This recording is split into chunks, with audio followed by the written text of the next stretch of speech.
Hello, everybody. This is Prophet Robert Nawadi, and we're going to do a vlog on Tone Hello, Talks. everybody. This is Do a coverage of this topic that Tone Talks channel is doing, but we're going to look at it, of course, from an Israelite perspective as it relates to tax reform and its coming effects on Israelite families, divorce, finance, and struggle.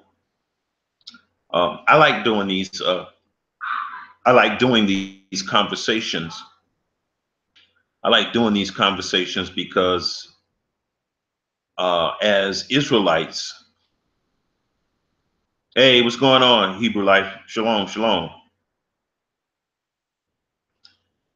As Israelites, we need to do more than just read the Bible. We need to apply the Bible to stuff like this: tax reforms, elections. We need to navigate things with the information that we learn from the Bible, not just learn a bunch of Bible topics and learn that we Israelites and just stop there. You still got to live in this wicked world. You still got to live in this wicked world, and nobody pays more taxes than us. So it would behoove us to deal with these topics. Now, I'm not an expert in these topics. I want to let you know that off the bat. I'm not an expert in these topics. That's why I go to people's channel who are experts. But one thing I am able to do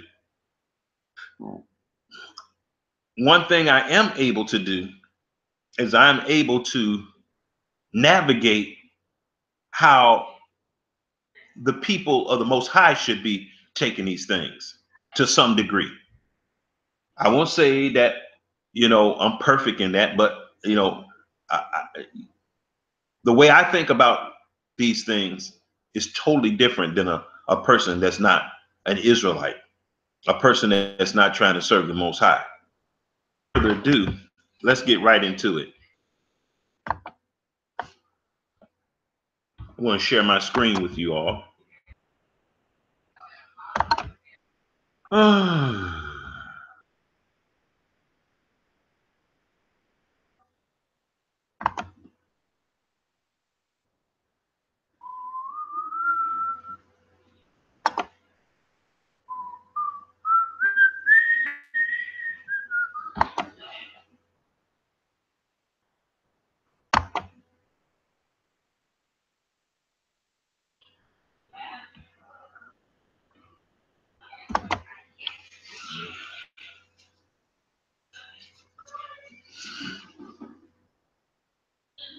Okay.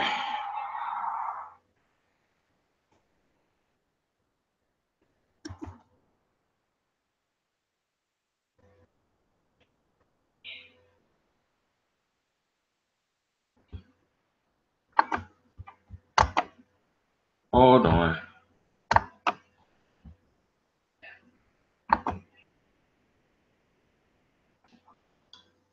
And these are things that we really need to at least know about, because our people, we just sit down and watch Love and Hip Hop and uh Housewives of whatever, and we watch uh MTV and rap videos and all this kind of stuff, but stuff that really matters in life, we don't pay no attention to it. you know Cardi B or Bacardi B, whatever her name is. That's the kind of stuff we pay attention to. you know but the stuff that actually impacts our lives, we don't even pay attention to that, and that's tragic. Let me get in here.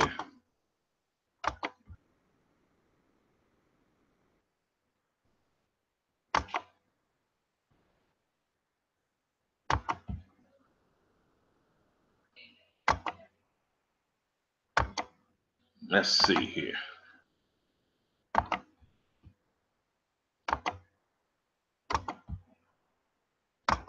Okay. All right, you should be able to see that. Hopefully it don't stall too bad.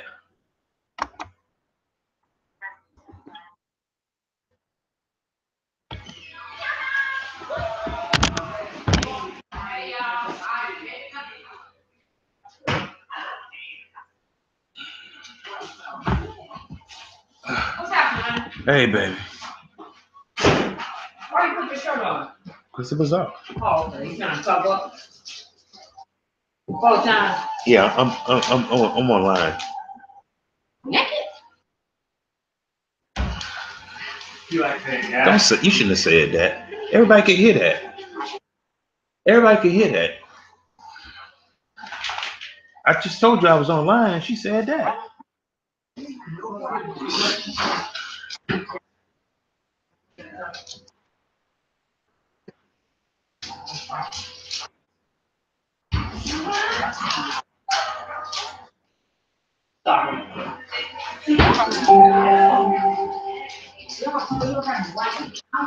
I get that.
I think I want to stop the video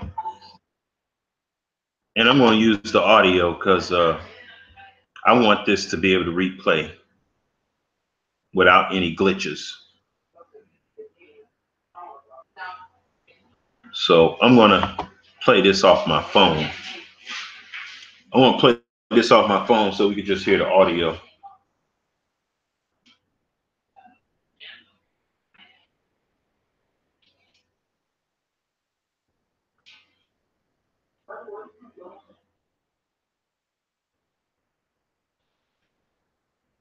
If this thing will.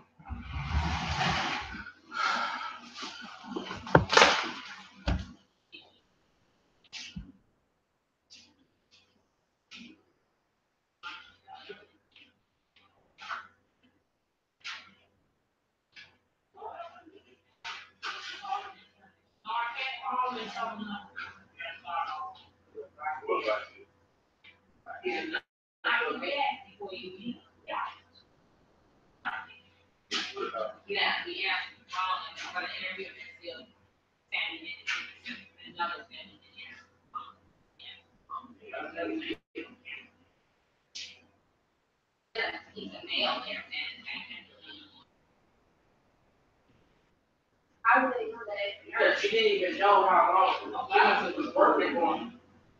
Yeah, I had feelings about family.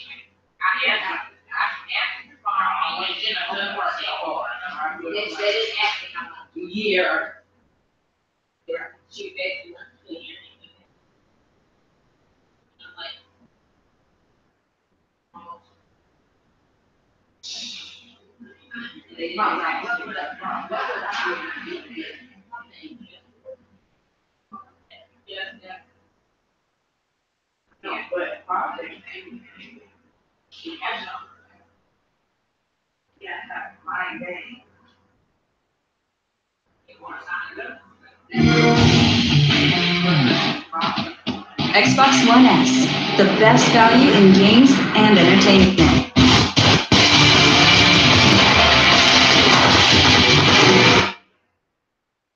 If we're really ready, especially if you're not already in tune with the realities of the Black community and economic impacts on the Black community. So first of all, please press like on this on your Facebook page, on YouTube. Go share this in some YouTube and some Facebook groups. Please use the super chat button and donate if you can. I know it's hard times. But let's get into the question. And again, please call in 323-879-4445 to join the discussion. The first question that I'm going to be looking at is, will tax reform upend the Black family structure? I know it's a hard one. What we're seeing is there's going to be major changes that might hit single parents, fathers and mothers, very hard. And 77% of Black children parent household. Changes in child care deduction. And the thing about this, these are the very people that don't pay attention to this kind of stuff. The very people that don't pay attention to this kind of stuff is the very people that's going to get hit in the face with this kind of stuff. We too busy going to work, watching Power and all these little crazy little shows, you know, Murray Povich. Ain't gonna be no more trading them child care deductions.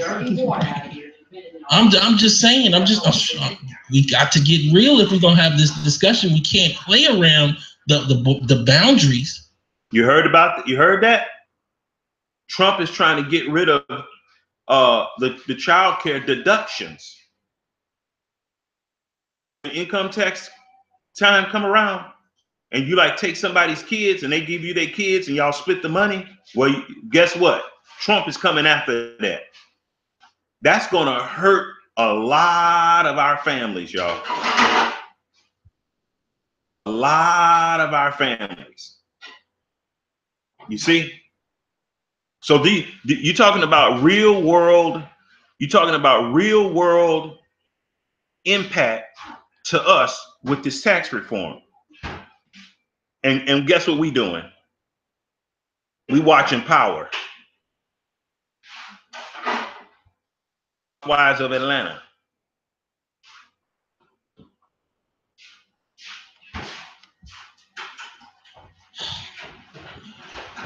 The next question is, what programs are being cut? Food stamps, Pell Grants, Medicaid, rental assistance. I mean, Paul Ryan comes out yesterday and he says, 2018, we not playing. 2017 to get ready and to mess with Trump, but in 2018, we come.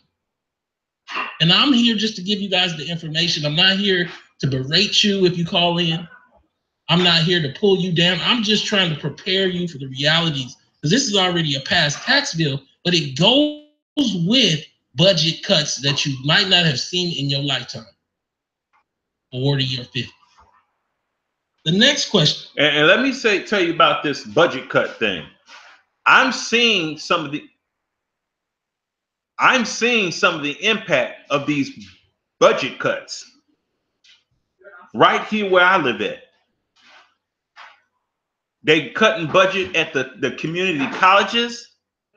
You ain't gonna be able to go and get a trade or get a skill or learn something extra to get out of that dead end job. You know why? Because of the budget cuts.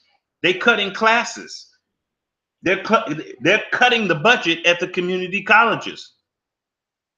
Now, hey, y'all, that's going to hurt a lot of our people. That's going to hurt a lot of our people. See, a lot of us that just go to work and stuff and come home, we think it's not going to impact us. No, but there's going to be ripple effects of that. We're going to see strong examples of calcified poverty like we've never seen before because of the budget cuts and the tax reforms. It's like a jab with an uppercut, an ugly uppercut. Will the 70%, let me say that, will the 70% divorce rate for Black marriages rise to 90% under the financial strain and changes? I'm hoping that it can go down, but the only way it can go down is if we get real. You know what I'm saying? Yes. We got to get real for it to even dip. I mean, because right now I see it going up because everybody want to be Cookie and Lucius. I want to own the building in Hollywood. Well, I was hoping it might do the opposite because it's rewarding you for having one or less children, and there's a small little like encouragement for being married with no kids, which is I talk about it sometimes as DINKs, dual income, no kids. So it might actually encourage Black marriage if we all figure out how to work it right, but that might take a few years for people to really catch on. The initial impact is going to be devastating if we figure out how to work it right. That's about 12 words. I'm just saying, Tiff, you're killing them, giving them too many jobs at once. Let's just talk about the tax reform first. Now, look, I agree with you, though. I'm with you because working it right might be all that I don't do Netflix and chill. You're going to have to do Fire Stick soon. Right, because Netflix is going up $13.99. $13. So you want me to pay $13 tonight and then take you to a movie and pay another $13? We ain't got it in the account. Nonetheless, let's keep rolling on. The next question is going to be number 4 is going to be adjustments. I want to give you guys some solutions. I know adjustment don't sound like solution, but what are the adjustments Black families will have to make after tax changes? Spending, goals, college, vacations.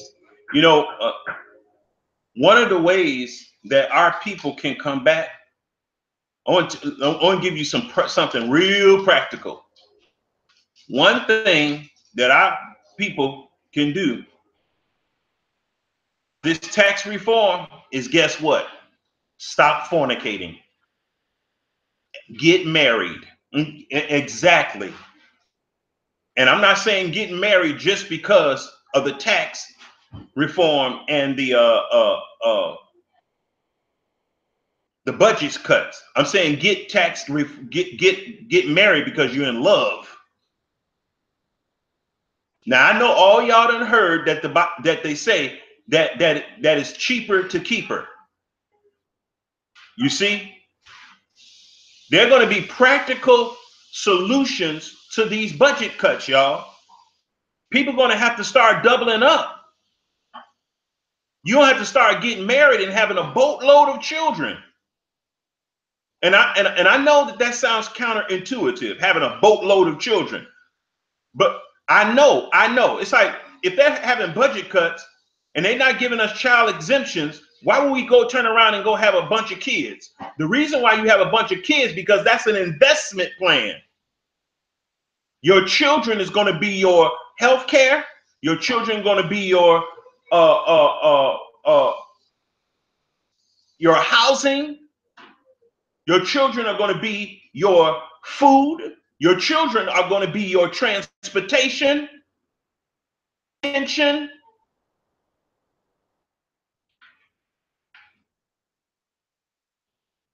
And you got to raise your children knowing that. You got to let your children know that's what they are. Your children are your Social Security. They your Social Security. Your children are your Medicare.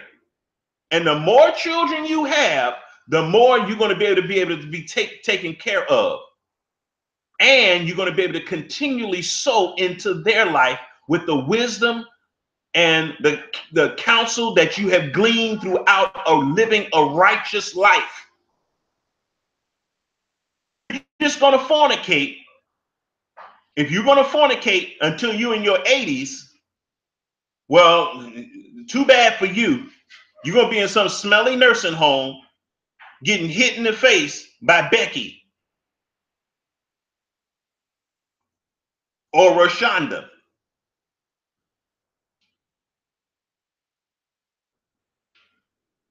And if they don't do that, I guarantee you they'd be changing your diaper. That's the way we can beat tax reform according to Torah. By keeping our families together, having a boatload of children. Boatload of children.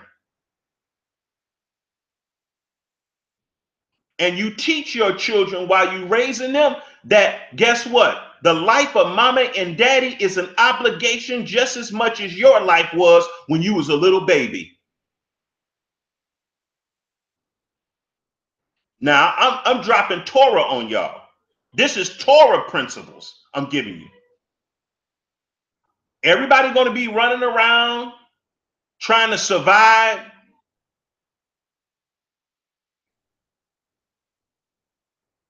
Exactly. Family is a defense.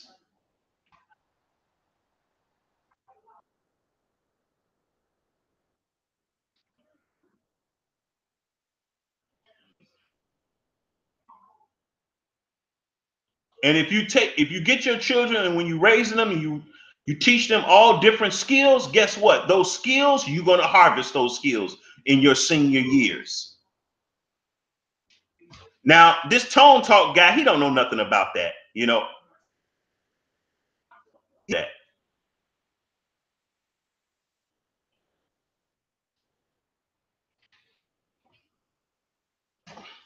You know, all these different places, Turks and Caicos like Beyonce and Jay-Z, and we can even dress like them when we go. All that might have to change.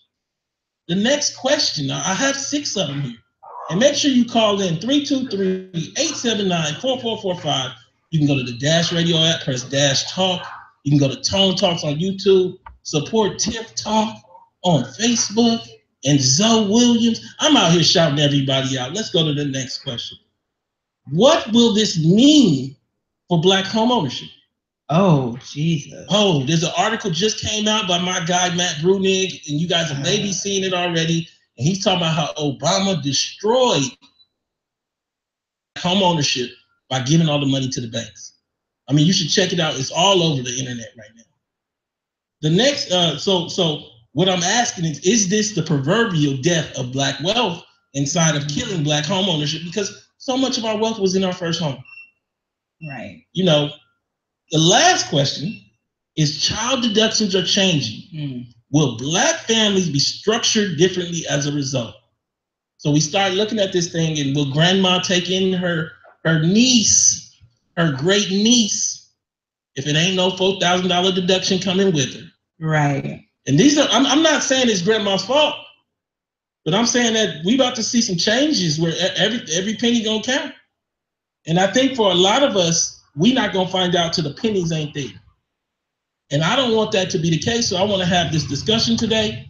I wanna have a constructive analysis about the reality of everything that's going on. So let's start off. Let's go right to the first thing. Well, actually, before we go to the first thing, Tiff, tell them a little bit about yourself. Well, I will say I firsthand have experience with Black economics and Black family and divorce. As of today, I am divorced. And part of the reason that I'm divorced is because I found out. You mean today? As of today, this morning, 9:07 a.m. this morning, I am officially legally divorced. Single guy. But part of the reason why is I didn't find out till I was in that thing, really how deep historically the financial chaos of my ex was, from his parents not being bankable, 2-time bankruptcy, losing their home, going back to being renters after being, 10-year homeowners, that depth of the issue until I was already married, Yeah, that's another thing. That's another thing. Before you start hooking up with the opposite sex, what about the financials? Okay? Okay? Don't go so deep into the infatuation hole that nothing else matters. You head over heels.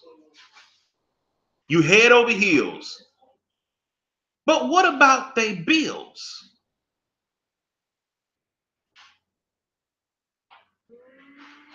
For real.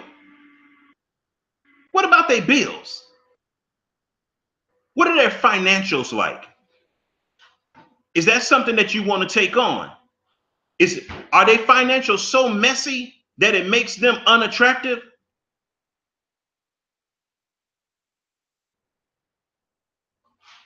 Well, even broke and uneducated people they're going to get married.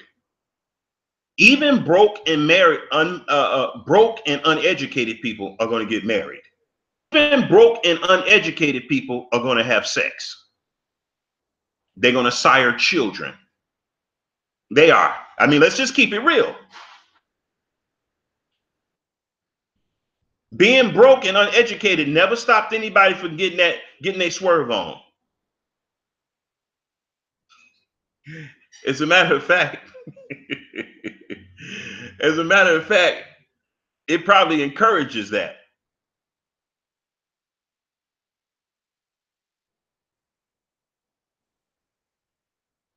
And let me throw this out there too. There are some people that are broke,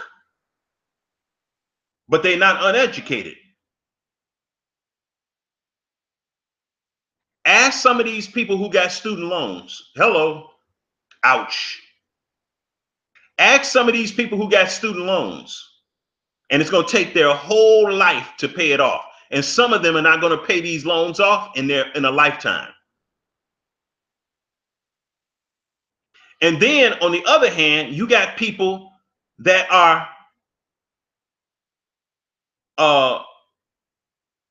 uneducated, but they not broke. Hello. I'm going to tell you, I know some people that are uneducated and got more money than you could, that will fill up a house. I'm telling you real talk.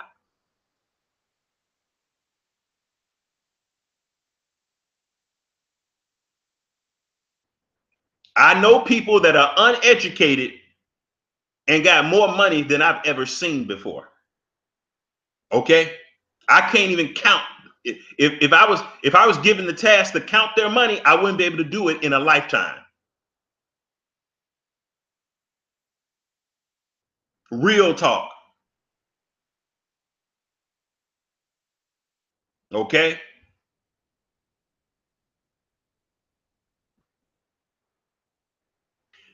And let's talk about broken uneducated anyway.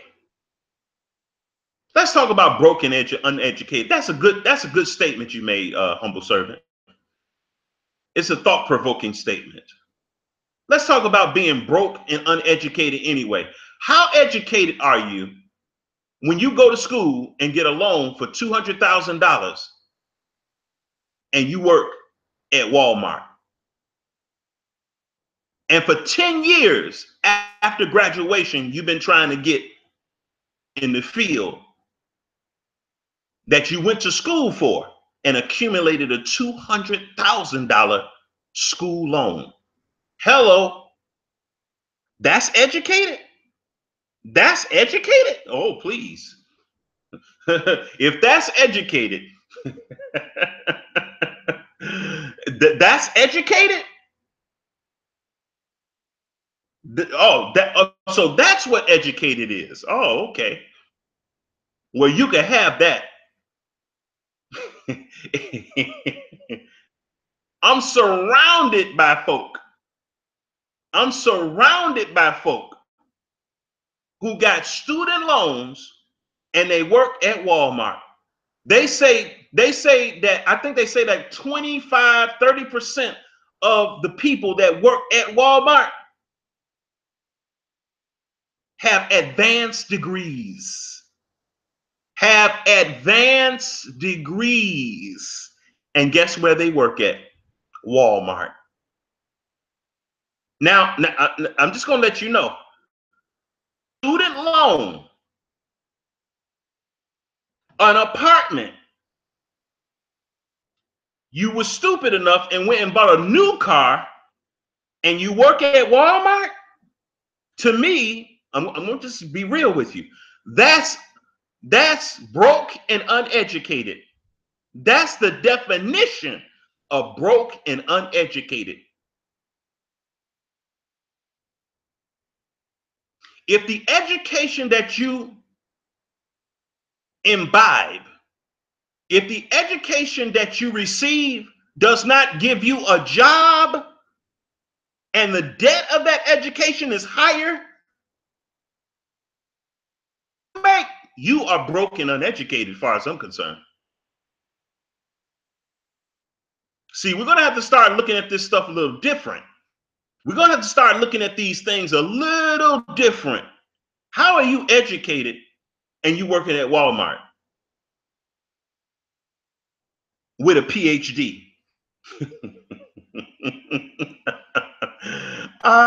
It's sad. I know you hear me laughing, but it's really sad. That is a horror story.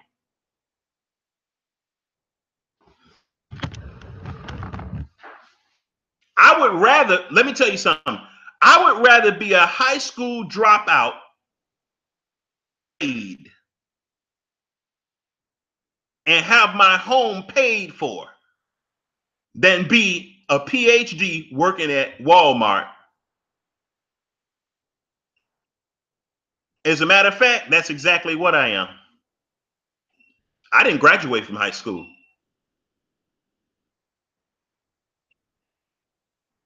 I didn't graduate from high school. I went and learned how to build houses. Bought a house, cash.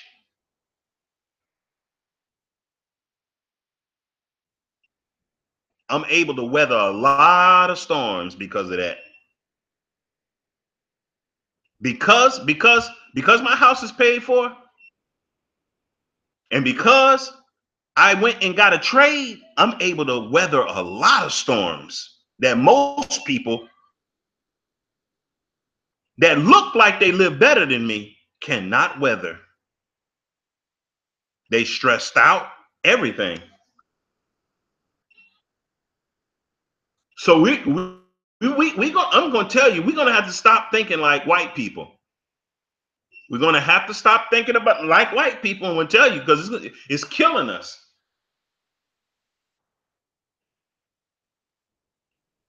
It's like some of that stuff just doesn't come out until people feel safe, like, I got you. And then, still trying to live past that. But part of it was tax evasion. I didn't find out till during the divorce that my ex had hid cashing out $18,000 in like his retirement and trying not to claim it on taxes. So it came back to him. So just a lot of it came down to finances, and not that I wasn't willing to stay with him, but a lot of it came from his we didn't have trying to keep up with the Joneses, and the Joneses was white society's expectation of what success looks like. See? Let me bring the camera over to me, because they gonna get mad because you just said white society. Yeah. Let's be real, because we always get new callers. Everybody got to be able to understand some basics that they might. Y'all, with her husband not only did he want to live like white people, he wanted to live like Jay-Z, Beyonce, Puff Daddy, Tyler Perry, Oprah Winfrey, Magic Johnson. Those are the people that he wanted to live like. And I agree with Tone Talks on this. Black celebrity is killing us. We want a ball. We want spinner rims. We want, y'all, that stuff is fake. A lot of that stuff that we're seeing that these big so-called celebrities have, it is fake. Yeah, she only told one side of the story. But the reality of black people or what she said is true. She might be dry snitching on herself.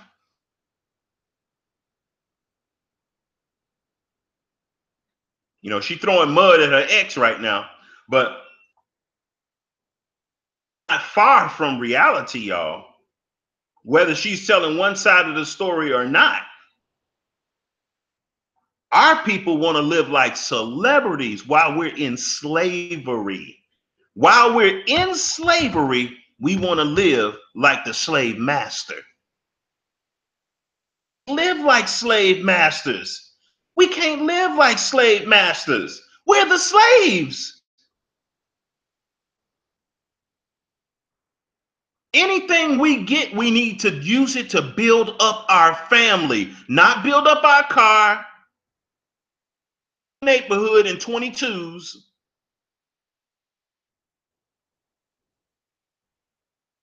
Hammers, spinners. No, we need to be spending our money on gardens, growing food, seeds, buying a travel trailer and a little pickup truck. So just in case something pop off, guess what? You can hook your travel trailer up to your truck and you get out of Dodge. And you got canned food already in your travel trailer. It's a bed in there. You got extra heat, propane, and everything. You just pull that sucker and get out of Dodge. That's what we need to be doing. We need to be teaching our children trades and getting them out of public schools. That's what we need to be doing. We need to have home businesses. That's what we need to be doing. Forget about this public school stuff. That thing is played out. They're going to cut out public schools with all these budget cuts. They're gonna end public schools. They're going to have it where you're going to only go to school online. So you're not going to be going to a brick and mortar school. You're going to be at home in front of a computer doing class. And they're not going to care if you pass or fail. They're not going to care if we pass or fail. So the Most High is going to set it up. The Most High is going to set it up where our enemies make us homeschool our children because we don't want to do it. We think we ain't got time to do it. It's too hard. It's illegal. We come up with every excuse possible. So what the Most High is going to do, he's going to have our enemies make us homeschool our children at home. Then what you're going to do?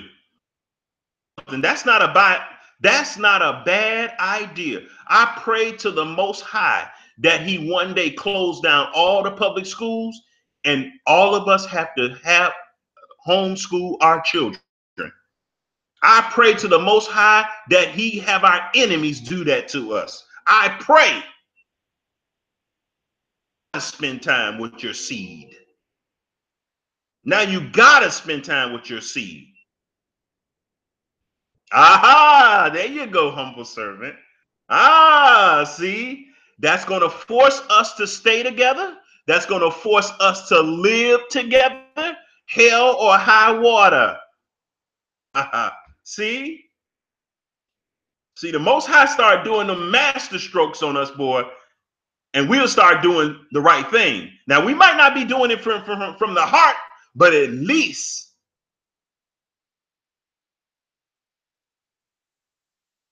our hearts will have to catch up with our actions.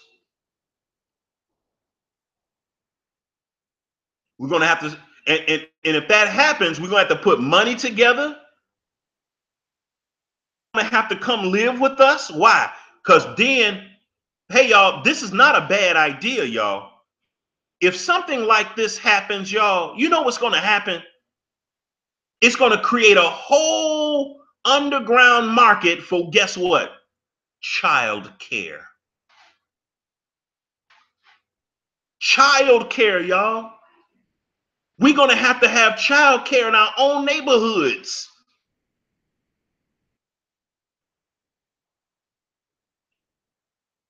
That is a tremendous business opportunity. That means you're going to be closer with your neighbors. You're going to be closer with your friends who are taking care of your children. I see a lot of blessings in them shutting down public schools. I see a lot of blessings, y'all. Too many to name. You will have your sister homeschooling your kids, your brother, your auntie, somebody will be, and because we still got to go to work. We still got to go to work. The whole cottage industry for child care. Cottage industry for child care. And you know what's going to happen, right? Guess who's going to get involved? The churches. The churches are going to try to step in and fill the gap for the child care. Now, naturally, that's still better than public school, but I'm not for that. I'm not for that. We need to get our children home with their mama and their daddy, their brother and their sister, their grandmama and their grandpa. That's what we need.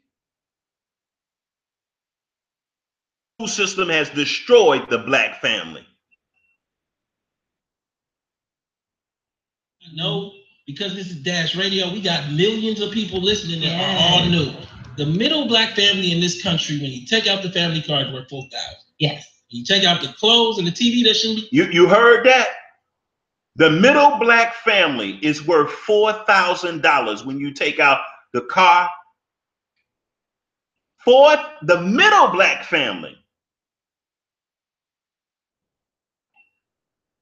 The 50 percentile black family is only worth $4,000, y'all. 20th percentile white family is worth the same amount. 20th. We ain't got no money. We don't have any money to even send our children to public school.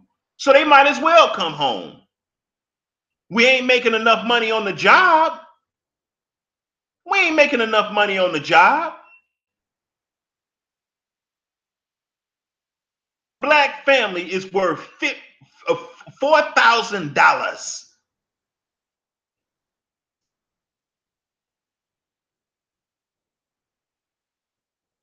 Everything that you see that a black person has, everything that you see that most black people have, guess what it is? A debt. That's all it is. When you see black people blinging, guess what? That's a debt. That's a debt. It ain't paid for. It ain't paid for. It don't belong to them. It belonged to somebody else. It's a perpetration. It ain't paid for. You probably down to $1,700. Same accounting, middle white families worth $140,000. 15% of white families are worth more than. The middle white family is worth $140,000. Woo! The middle white family is worth $140,000. The middle black family is worth $4,000. We'll never catch up with them. We're not supposed to catch up with them. The Most High didn't put us here to catch up with them.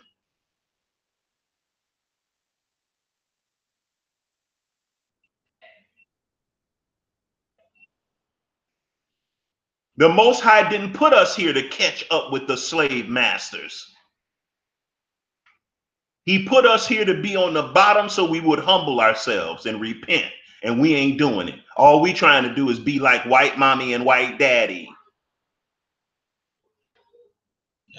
We have a few 100,000 families as Black folk.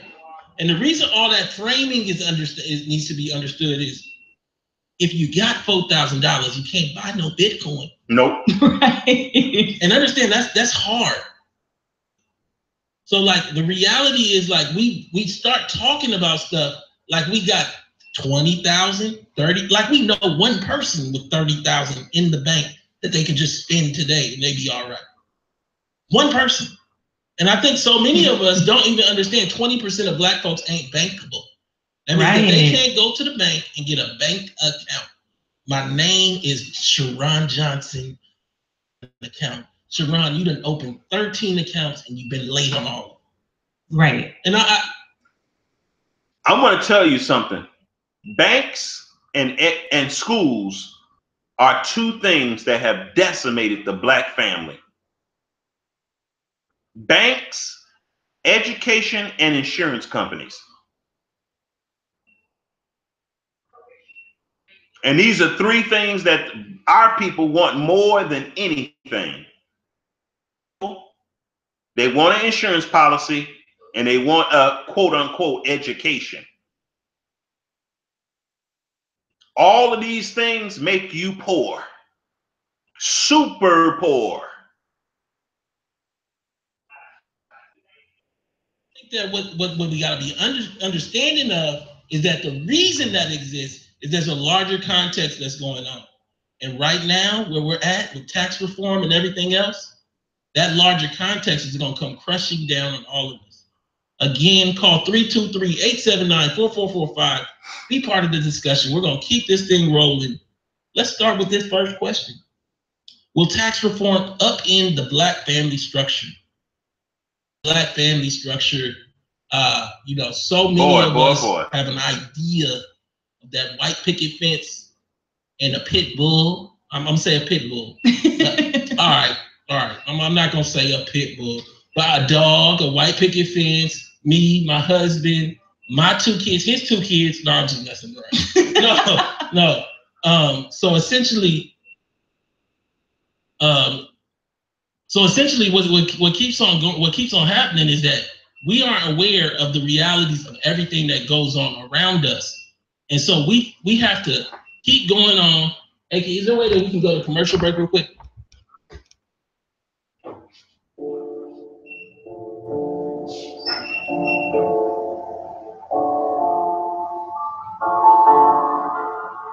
Beats by Nebs.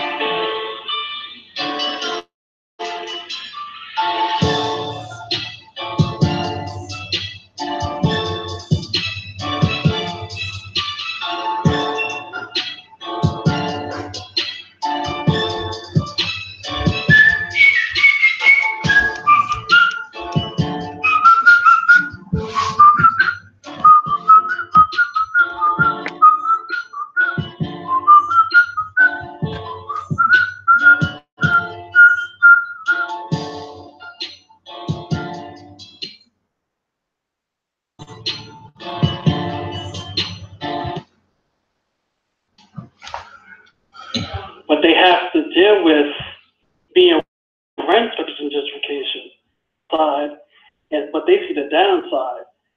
But do you think that, we have this idea of the middle class, the HUD in order to I agree, humble servant. I agree. Do you think we should actually stay in these HUDs and actually wait for gentrification so that we can get the monetary benefits? Let me say this. I'm going to answer this question, but for everybody, we're talking really about more like tax reform and programs. I'll set that up. But what I feel is happening is that we're not being honest about what gentrification is. It's like we need white folk to come build up the value in this community, jump, and we can't afford to be here, so we can sell out and leave. The idea that gentrification is necessarily a good thing for Black communities is fundamentally flawed in and of itself. And breezy. No, I'm just messing with you, fam. I'm just messing with you, fam. Tell me what's your piece on this? I want to ask you, Because out here in New York, what you end up with is a lot of folks who overpay for places in New Jersey and then don't end up with the benefits of, say, home ownership or gentrification, but they have to deal with being renters in gentrification. So they don't see the upside, but they see the downside. That, you know, we have this idea of the middle class that you always got to leave the hood in order to advance as a community. Do you think we should actually stay in these hoods and actually wait for gentrification so that we can get the monetary benefits? Let me say this. I'm going to answer this question, but for everybody, we talking really about like more like tax reform and programs. I'll set that up. But what I feel is happening is that we're not being honest about what gentrification is. It's like we need white folk to come build up the value in this community so that the house prices jump. And we can't afford to be here, so we can sell out and leave. So I think the idea that gentrification is necessarily a good thing for Black communities is fundamentally flawed in and of itself. I do get what you're saying in a kind of short-sighted way, where it is somewhat productive in terms of creating value for Black folks where there was none. But the larger question, Black folks have value without white folks. Yeah. And that's what's going on right now. And I appreciate you calling in and giving your opinion. Essentially, everybody call in 323-879-4445. And, you know, as to tax reform, what I wanted to do is get back to that first point, which is, will tax reform upend the Black family structure? You know, these changes structurally, I did a video with Yvette Carnell. You can go check that out on my channel. And what I laid out is these changes will hit so many so hard. But one of the things that it seems jumps out is a rewarding of marriage in a way we haven't seen in our lifetime. And a punishment for being alone. Yeah. Especially alone with multiple children. And it's not going to slow down. So in literally over a course of a... You know, I want to throw something out here. He mentioned gentrification, okay? And he's like, why can't we increase the value of our own homes? Why do we need white people to increase the value of our homes? I can't believe he's asking that question. I can't believe he's asking that question. I believe he just asked that question. See, this is the problem when you don't believe who you are and you don't know who you are. We are slaves. We are slaves, man. Don't ask slaves why they can't increase the value of their own homes in the land of their captivity. Are you serious? Okay, you don't believe the Bible. You don't believe the Bible. Okay, fine. All right. Okay.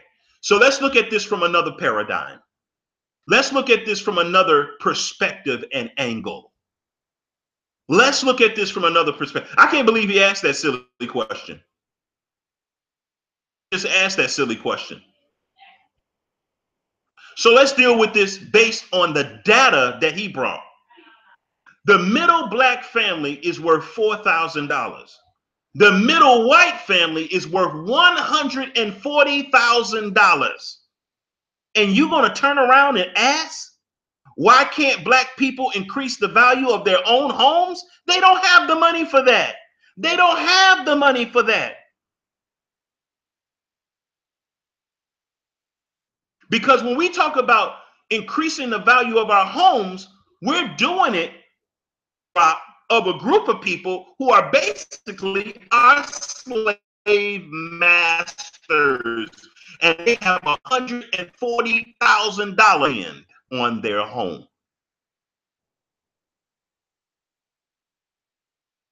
They have $140,000 improvements. Not only that, but our slave masters' counterparts, their parents are baby boomers who live in homes that are paid for and are worth $1 million plus. And they even got the equity in their parents' homes to use as leverage to improve their homes.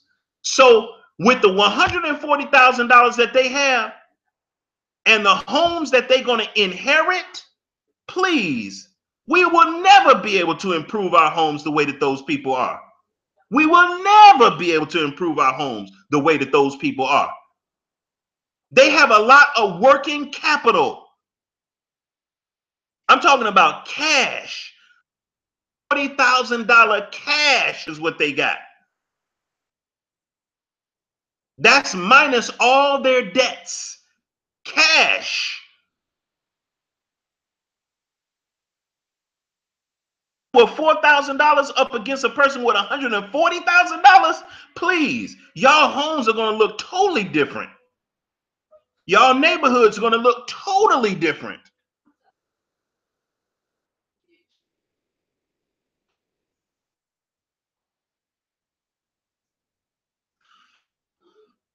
So I just can't believe that this brilliant guy asked that question.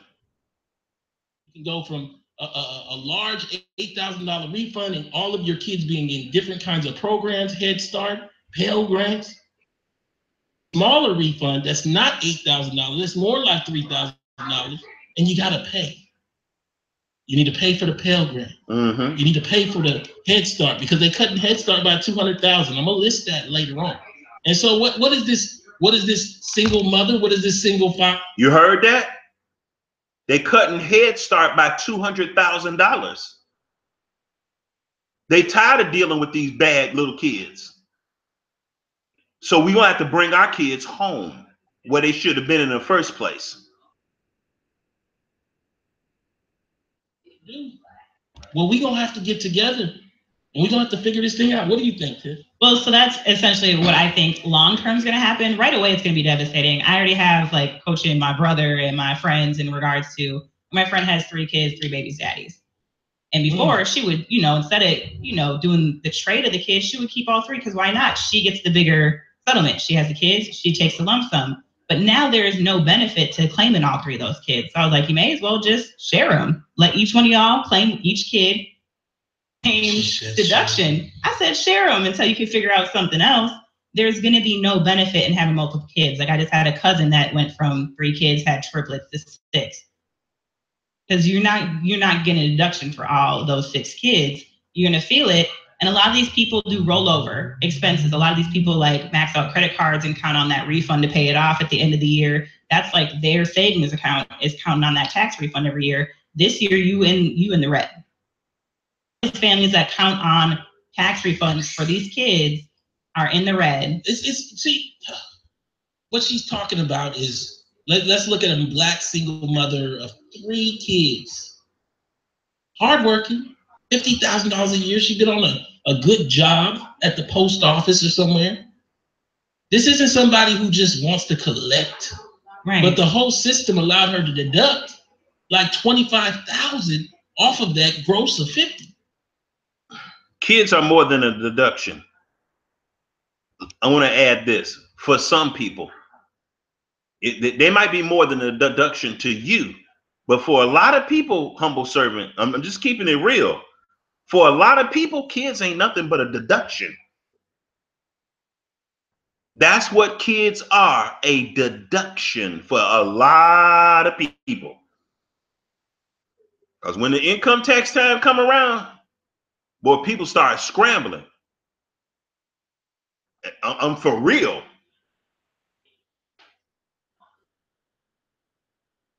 And that is short-sightedness and tragic as well. All of a sudden, she can't deduct 25. She deducts 18. Right.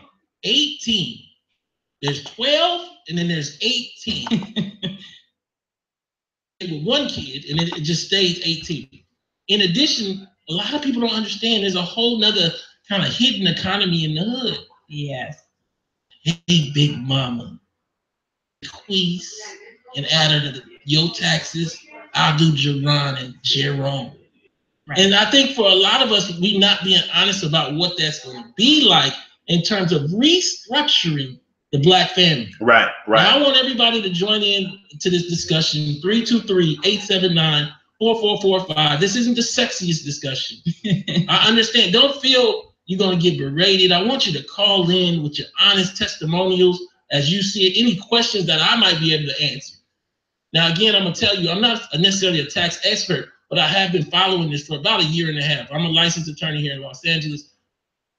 Any kind of advice as I see it from the outside, don't call in with your tax receipts, though. Now, number 2, we're going to go to the second question, Tim. We're going to go to the second question. And it's, what programs are being cut from food stamps to Pell Grants to Medicaid to rental assistance? Let me give you some specifics. That's a good portion of them. There's a few more. Yeah, let me give you some specifics. That's a lot of cuts, man. You can go Google this just yesterday. GOP. That's a lot of cuts. Medicare, Medicaid, welfare in 2018. That's what Paul Ryan said. Article yesterday. Now, It's nasty. And people don't really get how nasty this thing is. So, how will the proposed tax reform plan impact Black America? This is in an article that's on your web called Black America Will Be Hit Hard by Tax Reform Changes. Please feel free to go Google these articles and share them later. Share them with your family and friends because we need to inform each other. If nobody gonna inform us, we gotta inform each other. We ain't got no more black media. Roland Martin is gone. But I wanna tell you this list. Greatly reduce. This is the first thing. Greatly reduce Medicaid by 5.3 trillion over 10 years. Medicaid. That's health care for the poor. Right. That's CalCare here in California, Minnesota Care in Minnesota. Like anything that looks like basically subsidized medical insurance. That's what they're talking about. Woo! $100 billion in Medicare cuts. Medicare, which is different. That's for old people over 10 years. Those people that they say this won't affect me. Do you understand? Almost all Black. So let me tell you this. You might say, okay, well, I'm not on welfare. Oh, you're not on welfare. Okay. So you don't think this is going to affect you? Yes, it is. Family on it. Is somebody in your family on one or more of these programs? And guess who they going to come to? They're going to go to the people, all the people in the family that's flossing and ain't got nothing.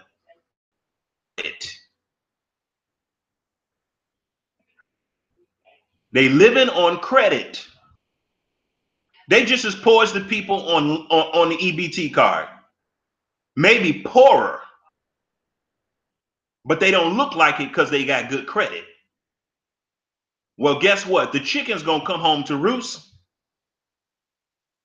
And these family members who are on these social programs, they're going to come knocking on your door. Your door. Because you flossing, right?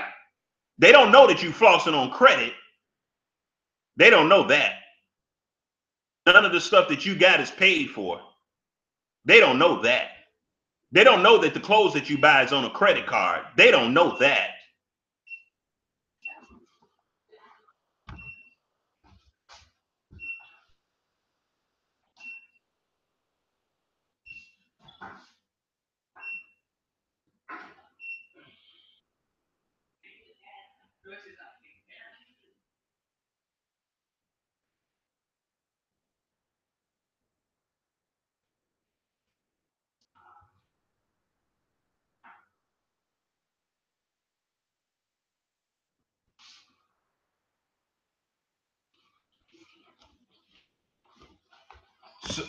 So it's going to be really interesting.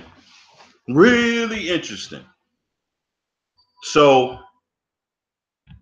you know, people say, oh, I'm not on welfare. I'm not on no government program. Everybody's on a government program, okay? You're on Medicare? You're on Medicaid? You pay out of pocket for health care? A social program then. Don't look down your nose at these people that's on welfare. We all are on welfare. We are slaves, okay? Make $300,000 a year. We are on welfare. In some way, we are on welfare. We're on some type of social government program. get it twisted. People are on this if they didn't work for the government. That is the concept. That brings to me. And if you're not on some social program, I bet you your grandparents, your mother is, your grandparents are, the elderly in your family are. You see, that impacts you too. The cost of healthcare is ridiculous. I know a person that is a millionaire. They got gobs of money. Guess where they wanted to go to? They wanted to go to the county hospital. You know why? Because they didn't want to pay, and they could pay. Now that is shameful. That's an abomination, actually. They say, I want to go to Strogers. Just ratchet. Just ratchet. Just gutter. That's what they said. I heard it myself. I was like, wow, that is astonishing. You're going to take a bed up from a poor person and you could pay. Wow. But that's our people, though. Greedy and wicked. It's of blackness. Undergirds us looking quasi-state. So essentially, including $25 billion in cuts, are you able to deal with your grandmama coming to you and saying, I can't get that liver done. I need $2,000. Not even the liver. I mean, if you truly knew the cost of prescription drugs that elderly people are on, you're going to start feeling it because they're going to start asking you. They're going to need, you to subsidize basic prescriptions like their blood pressure. Yeah, all these people that's walking around in their family flossing and ain't got nothing and living on credit, guess what? People in the family going to come and start hitting them up. Expect them to subsidize some of the stuff that they need. And then people going to find out that you was fronting the whole time. You ain't have nothing. You had less than $4,000.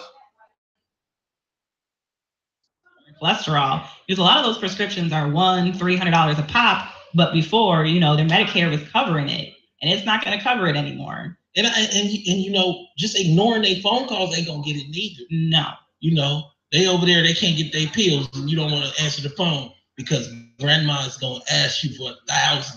Now understand, the middle black families were See, we're gonna just die. A lot of our people are just gonna die. A lot of our people are gonna just die because we just don't have that kind of money. When the middle black family is worth only $4,000, we don't have that kind of money for prescription drugs, for diabetes medicine, insulin shots, and all that. We don't have that kind of money, y'all. We don't have that kind of money to be paying for those type of bills for a protracted period of time, to keep a loved one alive. We don't have it. People are going to die. So we better learn how to eat. Learn how to eat. And this is one of the things that the Most High is trying to get us to do by having these giant budget cuts in the healthcare system.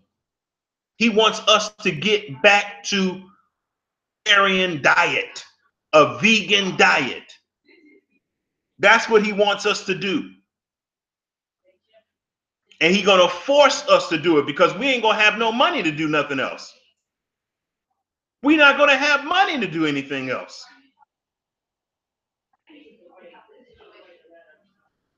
With everything. So I don't know how there was an expectation for you to have 1,000, but that means that we got to have a discussion we ain't had in a long time about wealth, about income. You know what I'm saying? And already, senior citizens are already, like my grandma talks about it, it's called the gap or the donut. There's a large amount of that Medicare isn't already covering because of previous tax reforms.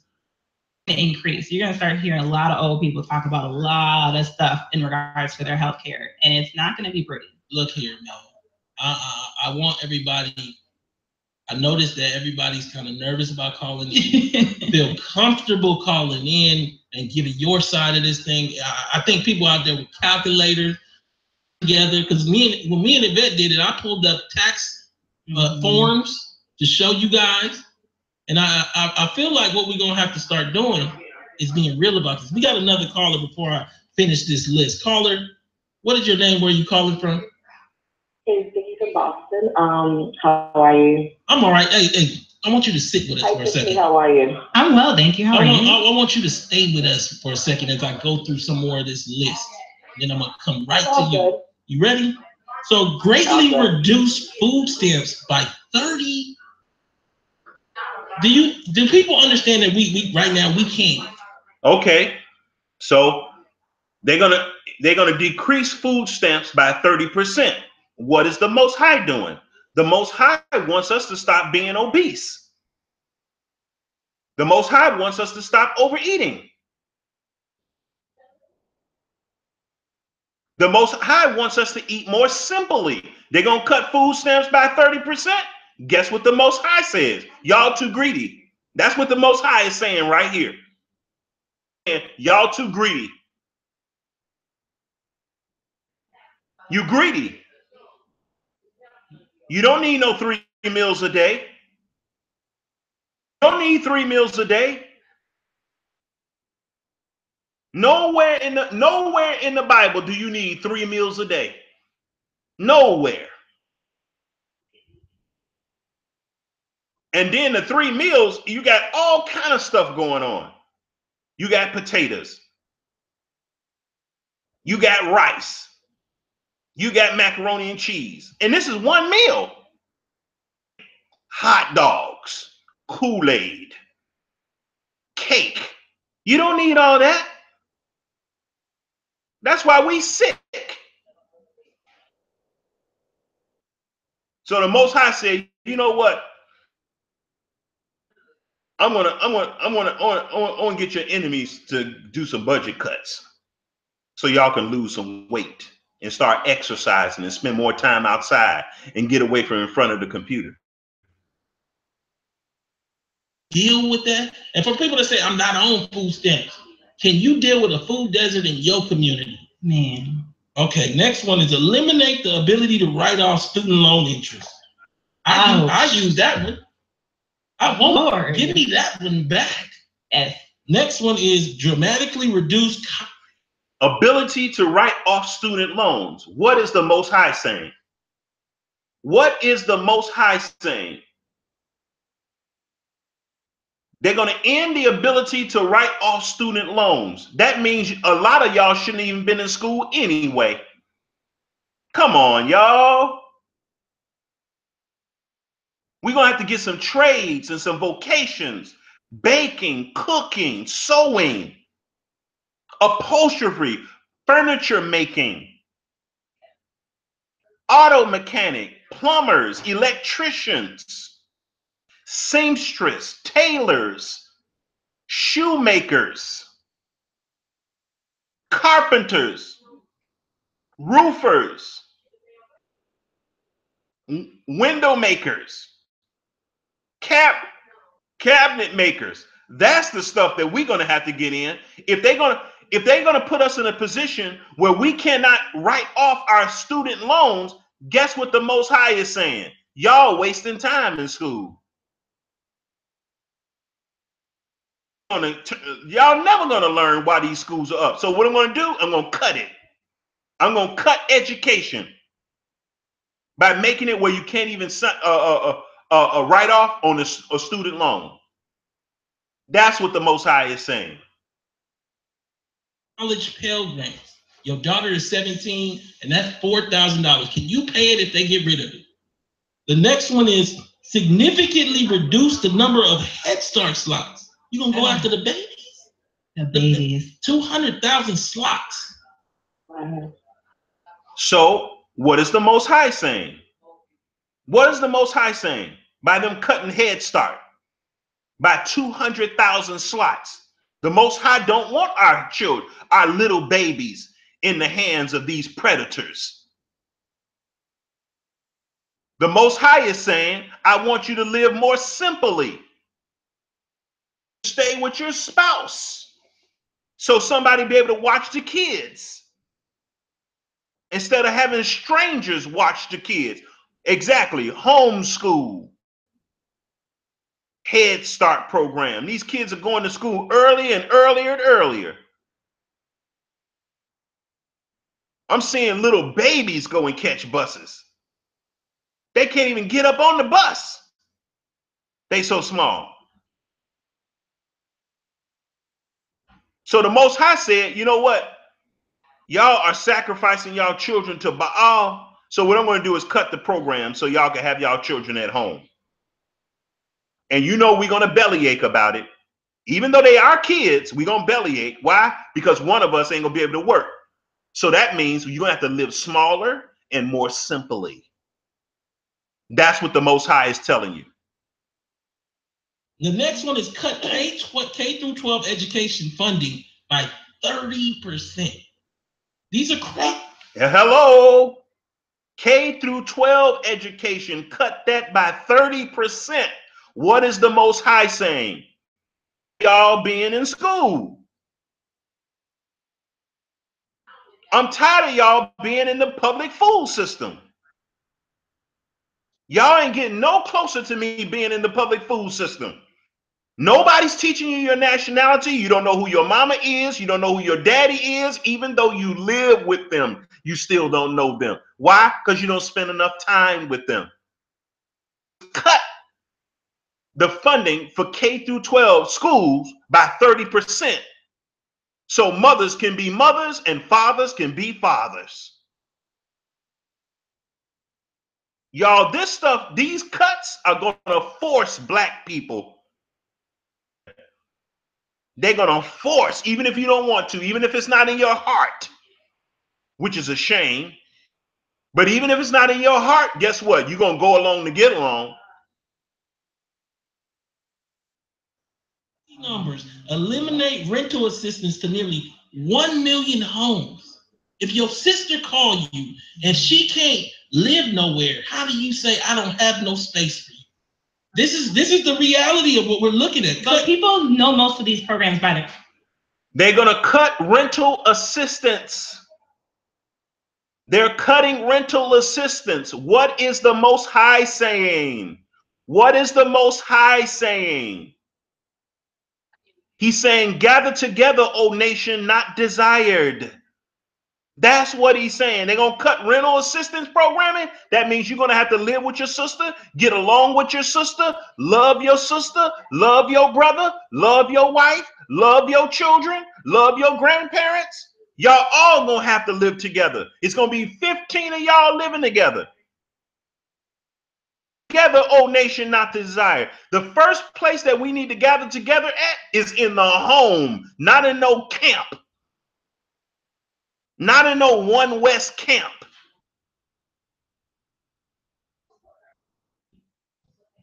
Israelite camp or assembly. We need to gather together in our homes. That's the problem. We need to gather together in our homes, around the dinner table, in the backyard, playing volleyball, softball, catch, beanbag games, horseshoe. That's what we need to be doing, having Bible studies.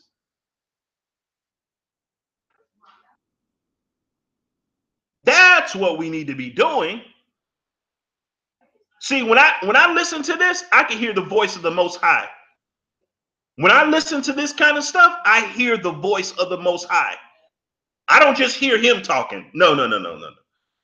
If that's all you hear, is something wrong with you. The Most High is speaking. Nickname. So we're just talking Section 8, y'all. Yeah. Like the waiting list isn't already crazy. Like I've known people to sit on Section 8 like waiting lists for up to 7 years, y'all. So that's when we talk about affordable housing, we mean that Section 8. We mean where you living right now, listening to us. Look, cut Section 8, which is rental assistance program. You know how hard that's going to make it for people? For our people? That means our people can't even, that means our people have it so bad, have enough money for rent. They don't have enough money to live in America. That's what that means, y'all.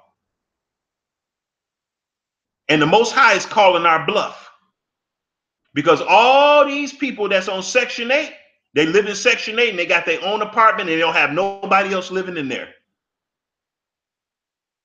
They don't even have anybody else living in the apartment. And even if it's illegal, our people do everything else that's illegal. job training by 40%. I'm almost finished here, caller. I'm gonna come right to you. Exacerbate the wealth despair. You heard that, y'all?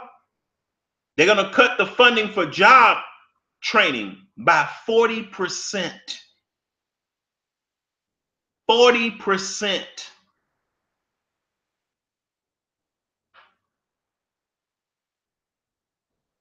That lets me know that there's no good reason to go to school to get a degree. It's no good reason to go to school and to get a degree if they're cutting job training programs by 40%. Hustle going. You're going to have to invent something, make something, bake something, repair something in order to survive. That's what you're going to have to do. You're going to have to do some cleaning, some sweeping, some cutting hair, raking leaves. If they're going to cut job training by 40%, you know who is going to hurt the most? The people the slaves at the bottom.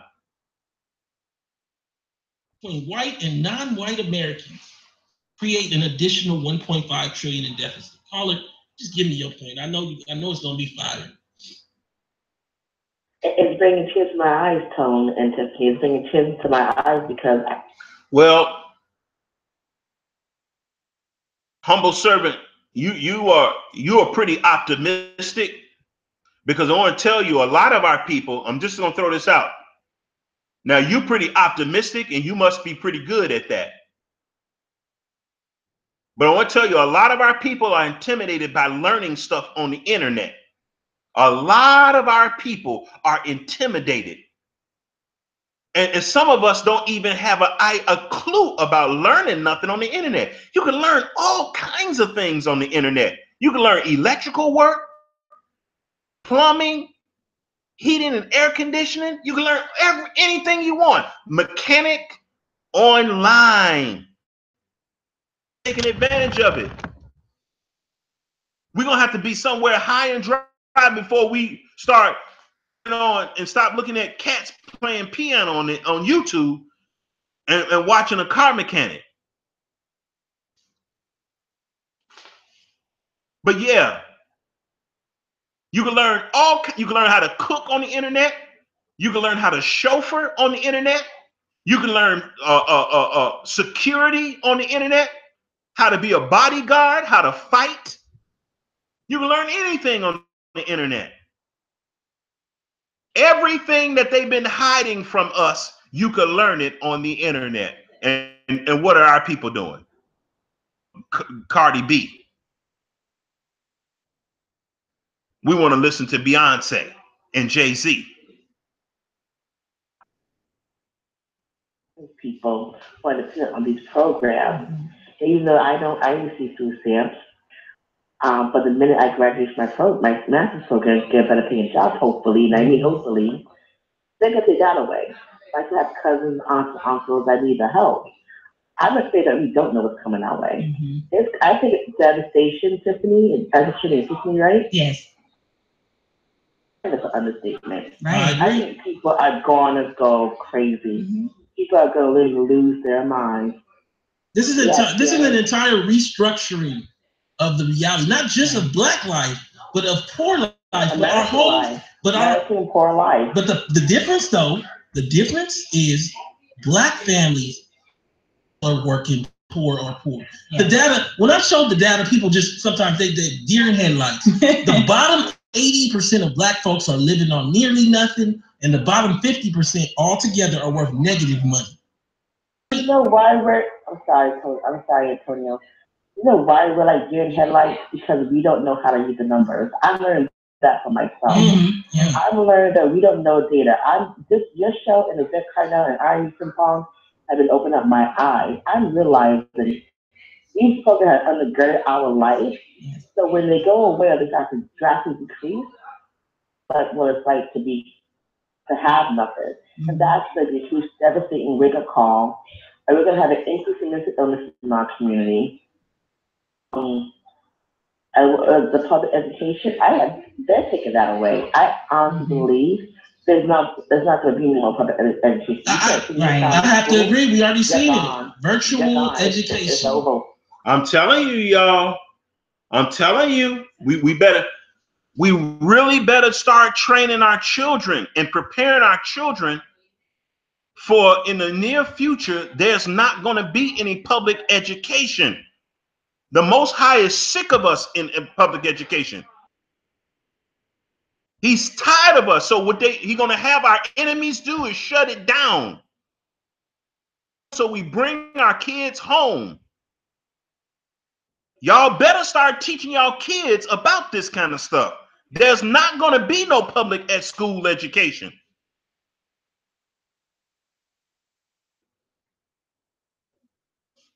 Going to be able to go to school is the richest people, the most well-connected people. Those are the people that's going to be able to go to school. You better start teaching your children some skills, and you better start learning some too. I don't care how old you are. If you're in your 60s, you better start learning some skills that you could pass down.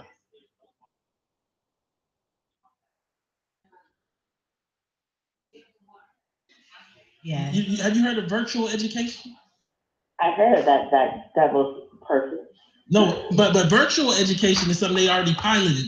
Where essentially they give you your little books in rural areas, and you just do it online. Well, after rural areas, I heard of it. They come, yeah. They're getting rid of it. I told my family this before, like they're getting rid of public education. Right. They're gonna have a different way of doing it. People don't believe me. And I want to thank you. I want to thank Yvette. I want to thank everyone else because you guys have really opened up my eyes to what's going on around us. And I think it's because we've been undergirded by these programs so long, we think we don't need marriage. Now, marriage isn't for everybody, but it can help. See, like what I see it as is a stepping stone into community. You know, in so many instances, we've been living as little hobbits, coming out of our little hobbit house, grabbing what we need. What Zoe called a bad relationship is when you go in like a convenience store and just, I want 2 cakes, 2 bananas. That's not a relationship. That's not it. No, it's not. It's supposed to be a hospital for the soul. I think when it wears off, really looking at how to help one another. I just don't think it's going to be anytime soon. Well, that shop is going to happen for a little longer than, maybe after the shop wears off, they're going to be helping each other. But I feel really bad for elderly people because where are they going to go if they have sex with me? Where are they going to live? Well, we're going to have to figure that out. White picket this attitude about life, and we got to realize we become slaves. Yes. Caller, I'm going to say thank you so much for calling in. Tiff, we're going to go to another caller, but I won't do that. Okay, caller, what is your name? Where are you calling from?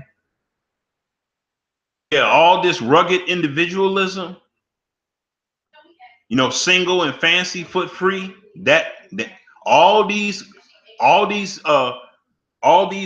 tax reforms and program cuts, guess what? You ain't gonna be able to be single. It's gonna be very costly to be single. You ain't gonna be able to be a pimp, a player. You ain't gonna be able to be a player. It's gonna be too expensive to be a player. You ain't gonna be able to just run through women like a train. You ain't gonna be able to do that. It's gonna be too expensive.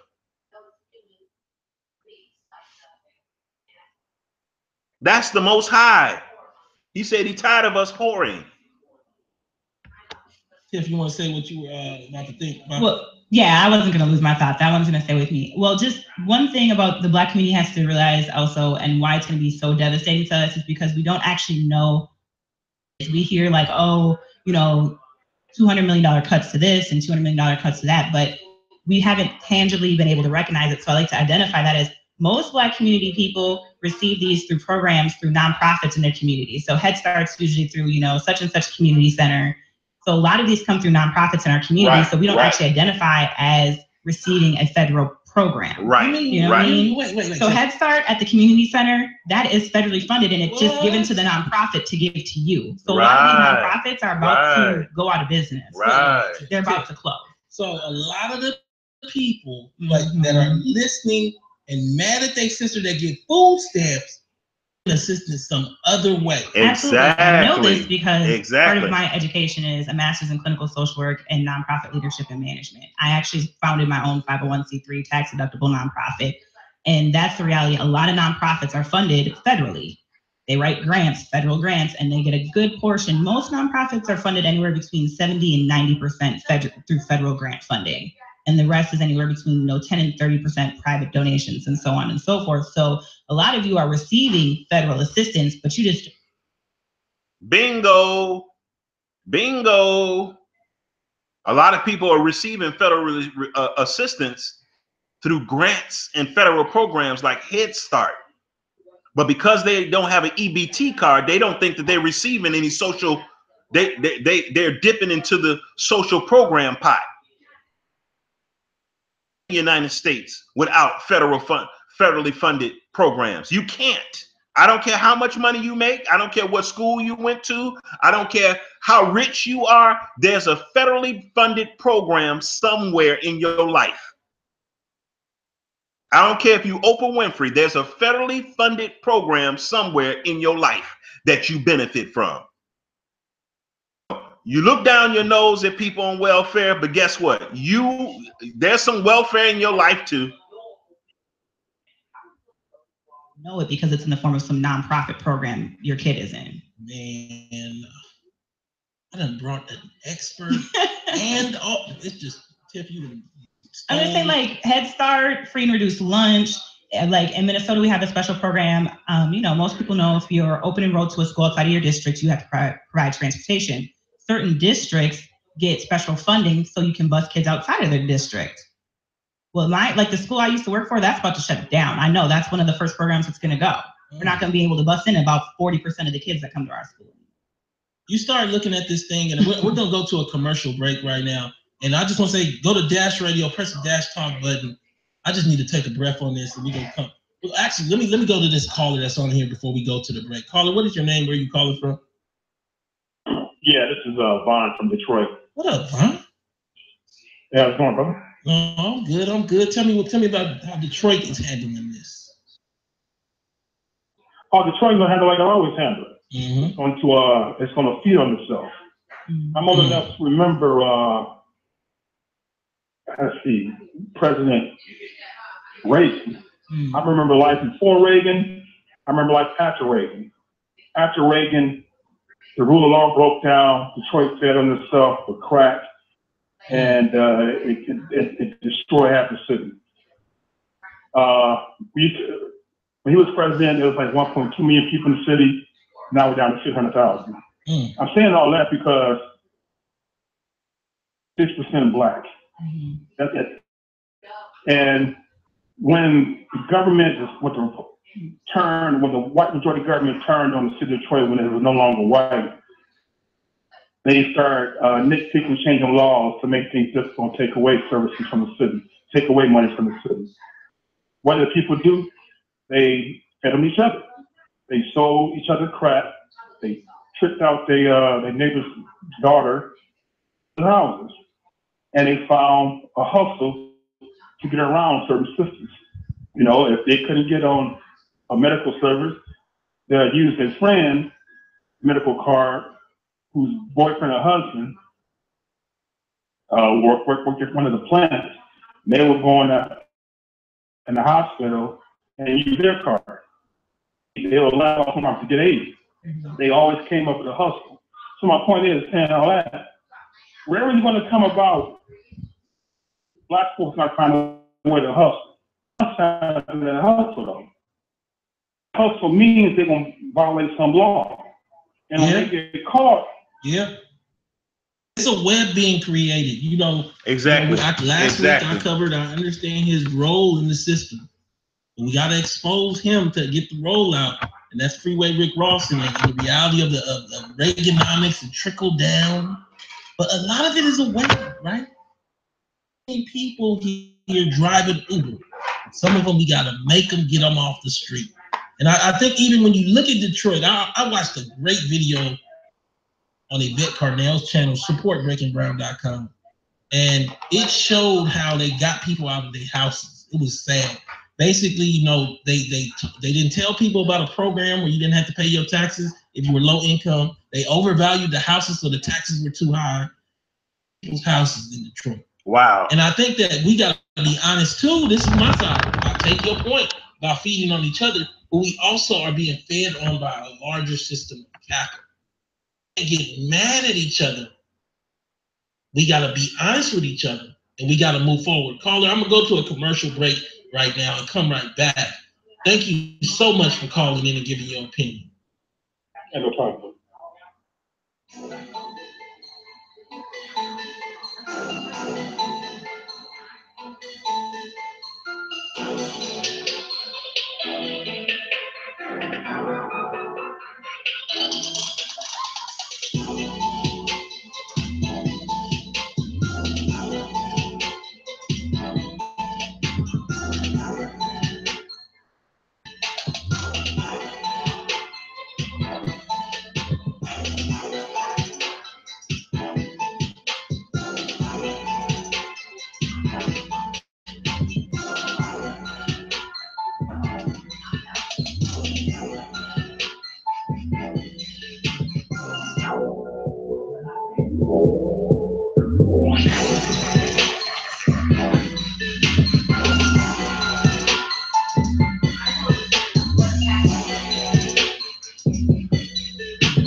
We about to come back to a caller, but again, this is Antonio Moore with Tone Talk. Got a guest in the building. She's just been killing it today. Tiff, she's usually on this What show. She came in and supported me today. 879-4445. You can catch this on the Dash Radio app. Press Dash Talk, or you can go to the Tone Talk YouTube channel.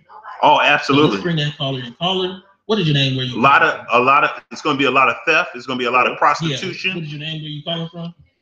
It's going to be a lot of drug use. What is it? How you doing today? ATL.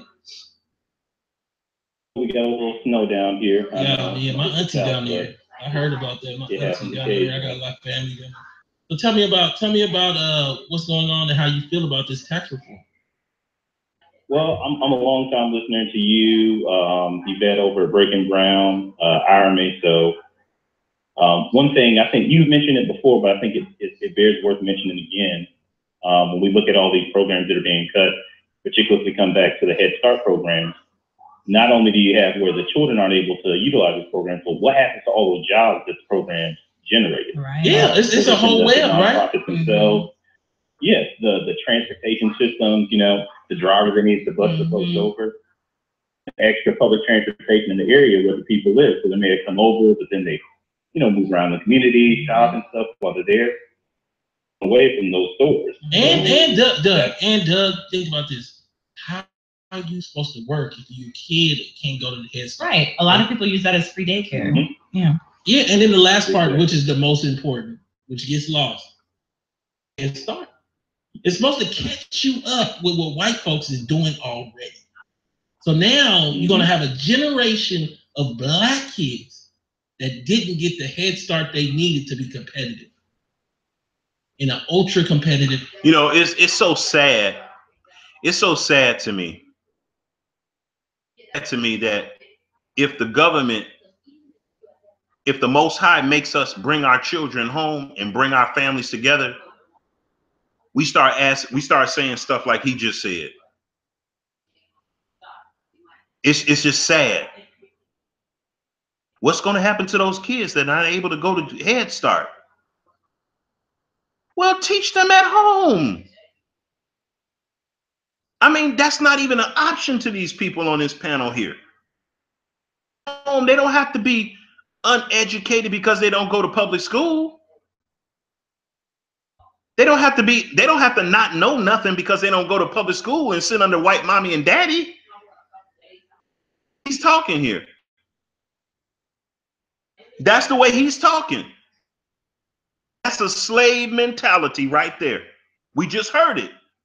Well, if Massa is not teaching our children, oh boy, our children are going to be way behind the white little Zaddy and Amy. Why do our kids have to be behind somebody? Because they don't go to the school they go to. The school is a waste of time. Our kids are not learning nothing no way.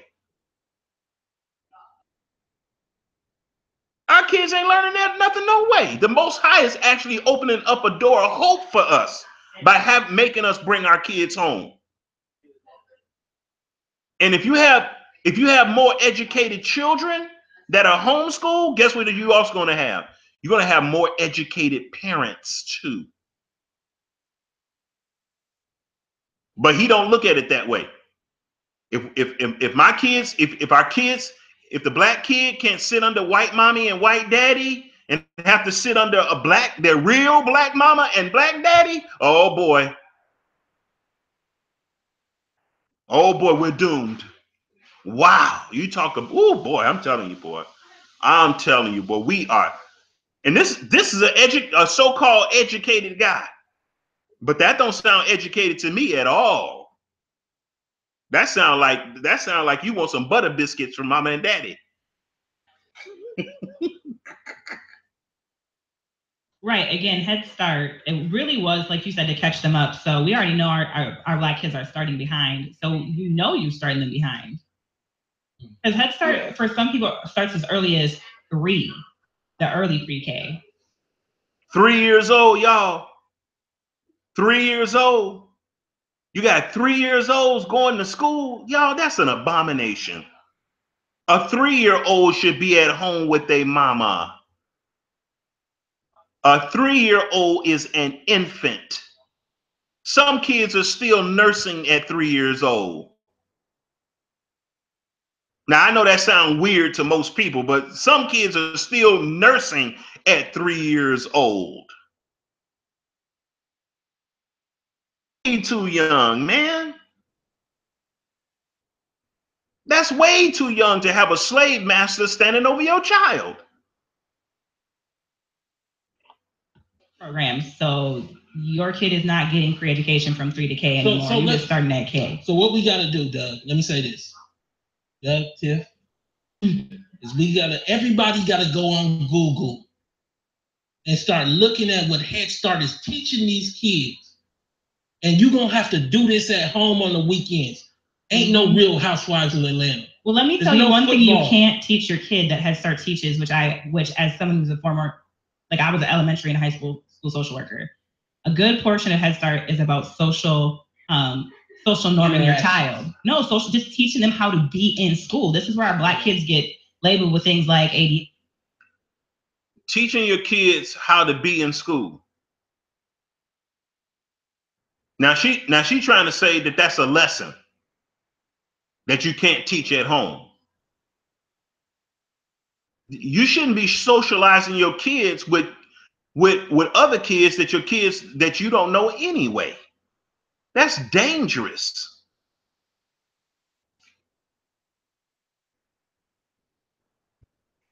That's dangerous. You socialize your children with children that you know, with families you know, that have the same moral values you have.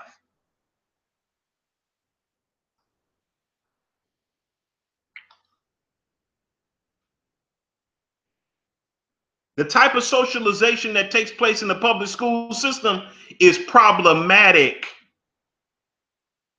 Who your child is sitting in school with. Your child might be sitting in school with a child that's been sexually abused.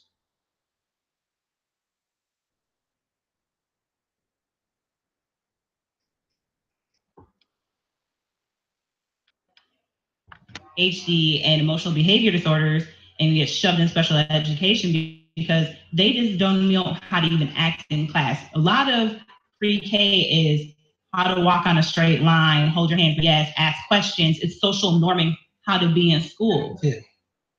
But we gotta get in the this is the thing. Doug, you still there with us? Yeah, I'm here. What we gotta do is we might have to get 3 or 4 families. We gonna have to go now. Heard something. A ray of light just shine through just what he said. He finally said something good.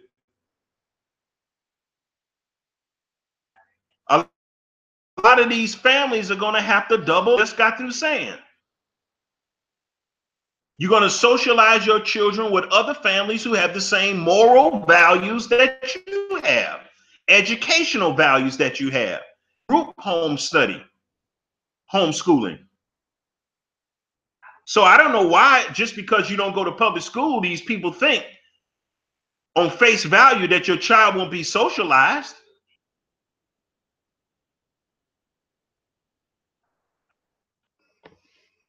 If they cut the funding to public school system and shut public schools down, your children are going to be forced to people because other people still got to go to work.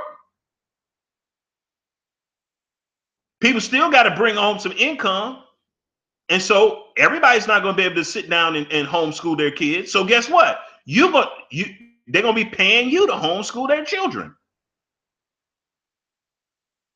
Homeschool / babysit. Have to answer the bell and stop telling everybody this is Thursday and I do NFL on Thursday. Mama and daddy gonna have to get a couple kids down the street, exactly, and a couple more kids on the next street. Exactly. We're gonna have to get in line for it, and we're gonna have to start teaching you. What you think, Doug? There you go. Now you're talking. Well, I think what you're hinting at is some different coping mechanisms that people can do, because as Yvette always says, there's no individual solution to this. It's the collective solution to politics.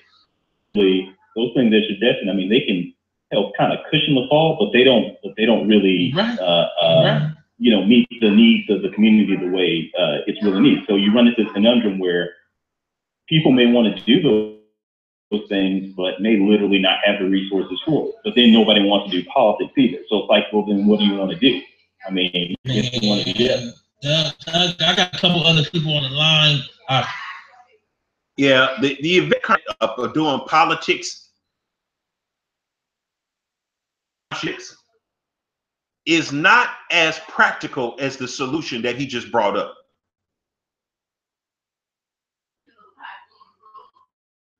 We've been doing politics ever since they brought us out of chains, y'all.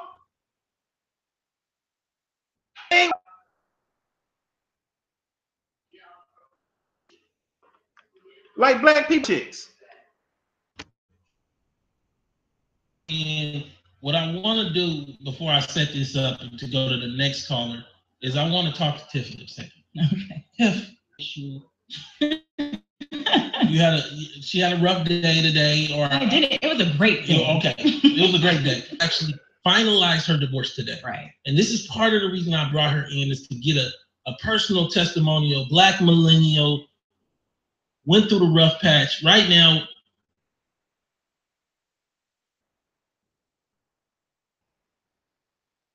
just like how a long snapper can pretty much put the ball wherever he wants. The 2018 F-150 Reeve It Swift.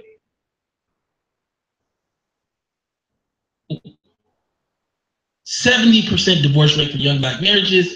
Wonder frames 90.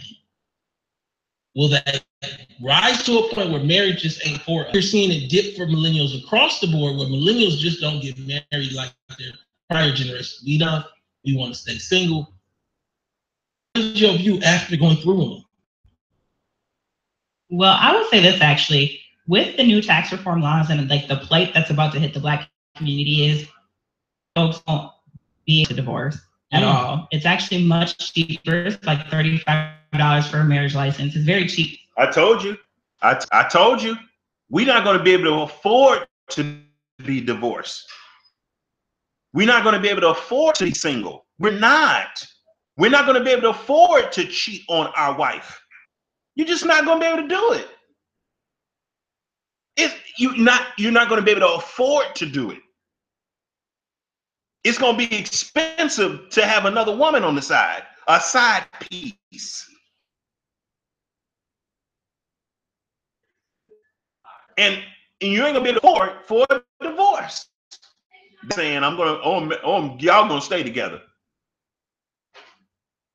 Get married on paper. You don't need a wedding to get married. People are very confused about that. So black folks might have to throw the idea of a wedding out of the little fantasy we have, right? And just realize like, oh, marriage is this paper and whatever we say it is. I have aunts and uncles that have been shacked up for a long time, like 15, 20 years. We all have somebody. They might just need to go on and get married because tax-wise it might benefit them. Right, exactly. But on the flip side, divorce is highly expensive, even if you're poor. And you both have to file. So this is what happened with me, $5 just to file for divorce. Because what people don't realize is a divorce is actually basically a civil lawsuit. You're suing your way out of marriage, essentially, is what happened. Pause for a second. You will have people out there saying $435 ain't that much. And understand that the middle black family in this country only makes is worth $4,000. Right? The middle black family in LA is liquid. The middle black family in Boston is worth $8 liquid. Stick it out. There's no payment plan for divorce. You got it or you don't. And then you still got to deal with debts and all. Well, and that's just the original. You heard that? You heard that? Get divorced. If the middle black family is only worth $4,000 and to get a divorce it costs $400, you just can't do it. And pay $4 for the it's a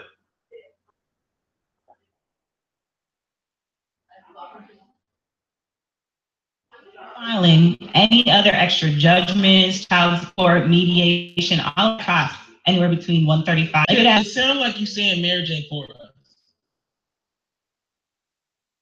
For us, y'all just stay together. Oh, you got pick better. It sounds like your interesting. He jumped out there and said marriage ain't for us. The reason why he said that because he's not married. So he jumped out there and said that. But they're talking about divorce. Divorce is not for us.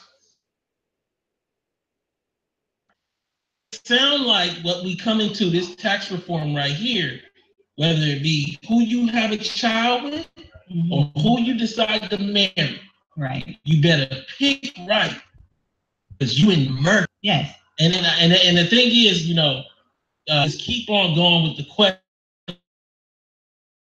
I mean, divorce is expensive. I'm just letting y'all know. I appreciate you talking about that because I'm seeing a lot of young black millennials actually calling in, talking about divorce to another caller, and keep these calls going because I love the discussion. Caller, what is your name? Where are you calling from? Let's go to the other caller. Caller, what is your name? Where are you calling from? My name is Tony. I'm in Massachusetts by way of Detroit. What up, T? Discussion. I always appreciate us having this discussion. I want to give this platform. They killing black media. We don't have places to talk about all this. So give it to me, T. Well, I just wanted to add the point, like, okay, so you see that we have our new black princess, supposedly. Oh, don't get me going. Williams. I'm a little scarred from it, but it's all good. But to make with this new tax reform, if I'm not sure about the numbers, but got plenty of black men. Is this new tax reform going to throw us white men? What do you think about that? No, I think let me say this. No, it's not. I think might start to look largely the $1,000,000. No, I don't believe that. I don't believe that this tax reform bill is going to throw our women in white men's arms. I don't believe that. I don't believe that. If anything, it's going to throw our black women that love to swirl, it's going to throw them into black men's arms. We go wagons as that's what it's going to cause us to do is circle the wagons.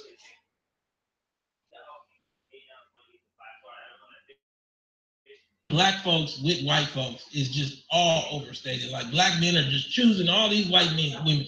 That black women are choosing all these white men. We largely people marry immigrants. That's just what it is. And I think that what you might start to see is that we are more apt to be more conscious about our choices to the point where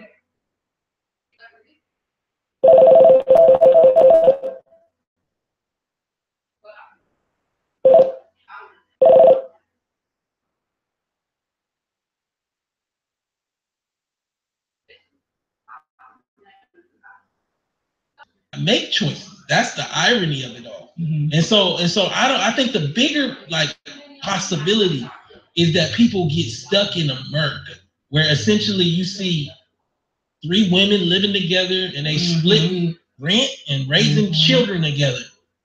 And I think what you're going to see these weird hybrid multi-generational households. They already exist, but it's going to heighten. I think that happens before we see black women in mass running to white men. I think even when we look in the media, these black women tend to be high wealth positions, sometimes biracial.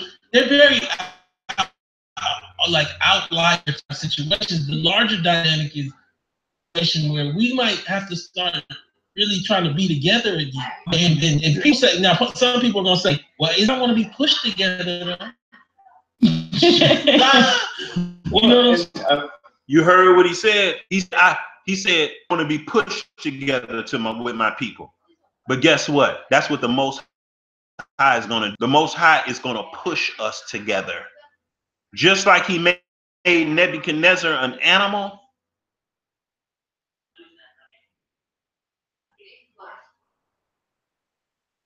Nebuchadnezzar was turned into an animal and was eating grass like an ox. Going to force us together. You want to be forced together or not? This is his will, and it's for our good. No, nobody likes to be forced to do nothing, but the Most High will force you to do some things. The reason I say this is because even in the media, for instance, like I said, I'm out here in Western Massachusetts, and there's a lot of interracial dating. There's a lot of interracial marriages. For a second, you say a lot. See, that's what confuses us in discussions. We use far too often. The thing is, your eyes, your mind, the way it works is like you see there are 2 black folk, and then you'll see 1 black man with a white woman, and it'll jump out, or 1 white. And I think that it's not as a lot as we believe, but it's just abnormal, so it jumps out. You know what I'm saying? Yeah, in this area, because I drive a bus. That's a community. I'm a community service. Bus is damn near like the barometer of community. It's like, and that's what I've been seeing personally with my eyes through media. You know, you see like the emasculation of Black men in different arenas. Now, I shouldn't generalize, but I've heard stories, I've seen situations where they lower their tone or take the bass out of their voice to even get a job. I totally appreciate the point. But we coming towards the end of the show, and I kind of want to just bring it back. I might have to bring this show up for you, just for you, T. I'm gonna write it up. I'm gonna be like, is it real or is it not? But like for today, my last point is I just wanted to say I appreciate you, your guest, first, Yvette. All right, and, humble servant. Don't work too hard, brother. To a head. I appreciate it. I'm about to say something for the kingdom. And this wasn't before, and I can appreciate it because it is a war out here, and somehow we got to do that. So thank you. All right, thank you, T. Brought a tear to my eye. Jesus. Let's get. What I want to do is bring a caller in, but I'm gonna pose a question to that. Bring you in. Her name, where you calling from? Hello? Is that you guys? And where are you calling from? Yes, I'm calling from Miami. Okay, so this is what I'm talking about. What are the adjustments Black families will have to make as a result of tax check, spending, goals, got the vision boards.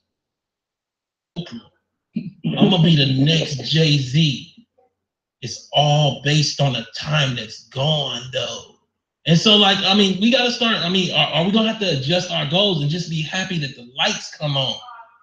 We're going to have to adjust our goals.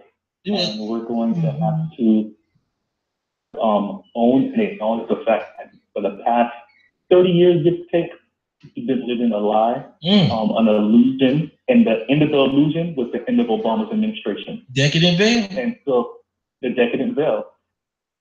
Happening with Oprah. I've watched a couple of your clips and Yvette's clips. Tyler Perry, the information we know about Jay-Z and Tidal, all of that is coming to a head. My fear is that, and you've mentioned this too, is that because we don't know all the numbers, what you're going to see with the Black community is a craze. Like Black people are going to go insane, and one of the callers said this earlier. And the insanity is going to come from what's going on politically and socially. Us not understanding the numbers. Let me say this to you. That's why I'm here. It's funny because bridging the gap between Darity and Freeway Rick. And I'm trying to bring it down to a level where the hood can understand me and the UCLA can. And I say to each other like y'all different because y'all about to be in the same household. And part of what I want us to understand with tax reform, part tango here. There's the tax cuts that go to the rich that end up leading to us not having enough money to service the poor. And the problem right now is most Black folks think that we actually poor. Thank you. Or working poor. Hello. And so what ends up happening is we don't understand that we don't want these tax cuts. A lot of Black people think this is gonna be good for me. I had somebody on my page say, we just need to start LLC. Start an LLC. We can get some tax cut too. And I had to explain that no, that's not how any of this works. What you have to understand is that if you got a Black scene, I come back to this naked that has 2 or 3 kids. Swoop. What this is cuts down the amount of refunds she gets and cuts off the amount of programs she has to feed into her house. It changes her life literally over the course of 12 to 14 months. And what I think ends up happening is that she does end up raised there and made aware programs ahead of time. Dr. Cosby, sometimes he was a guest here. For those people that are out there running churches, what I said to Dr. Cosby is we have 3 goals or 3 missions. The first is prepare for large numbers of Black people that might show levels of depression or anything else going through. The second is we got to get in there and get the information from these programming offices so that we can disseminate it. They just cut. And the last is most important. For any church or anything, there's going to be a lot of money for these programs, these companies, and it's your job to get out there and get that money so that you can at least disseminate large tax cuts to the poor. Father, thank you for calling in. What I'm going to start to do is close out the show right now. Everybody calling in, having this discussion about tax reform, bringing it to the ground level. What I want to do is give Tiff a chance to say her point about what she got going on and everything. Just a divorce thing. Oh yeah, definitely way more than that. That actually just made me think of one last point. Right, that might be the way to go if you go to school. Because the one way these businesses are going to do their trickle down effect is through grants. But what's sad is they support their own. They're going to give all that money to people they already know. That's how this works. They have friends with foundations. The grants are going to go to foundations. They know the white business owners are going to find a way to keep the dollars white. So that's really why this is devastating. All the tax cuts that are going to the 1%, that money is not going to trickle down. They find ways to keep it in the white community. So that's the reason it's devastating. But also, you might just find that people are going to be estranged. Like you want to get divorced, but you don't have the money to get divorced. So we just going to be estranged. Because that's what my husband tried to do to me. He was like, maybe if I just pretend this divorce ain't happening, it's just not going to happen. So that's probably what's going to happen is people are going to want to break up, but they can't afford to. Living over there and I'm living over here, and we'll figure it out when tax season comes. So I definitely get the information, go to the sources. Also, a lot of, in California, I know in Minnesota where I'm from, a lot of this money also comes through county programs. So just know, if you don't think it's impacting you, it probably is. Learn where the money comes from for the things that you're involved with, everything. Whether okay. That's about it. That's about a wrap for me. But I just wanted to touch on this, and I wanted to give you all a perspective about. I want to give you a perspective about the hand of the Most High in these tax cuts and the budget cuts. To gather together, O nation not desired. Is he desiring to be right behind white mommy and white daddy? But anyway, that concludes this broadcast. This is Prophet Robert Nawabi signing out. Share this on your social networks. That will really help me out and to help wake our people up. And if you just wake up one person, that is worth it. Okay, I'm out of here. Good night and shalom.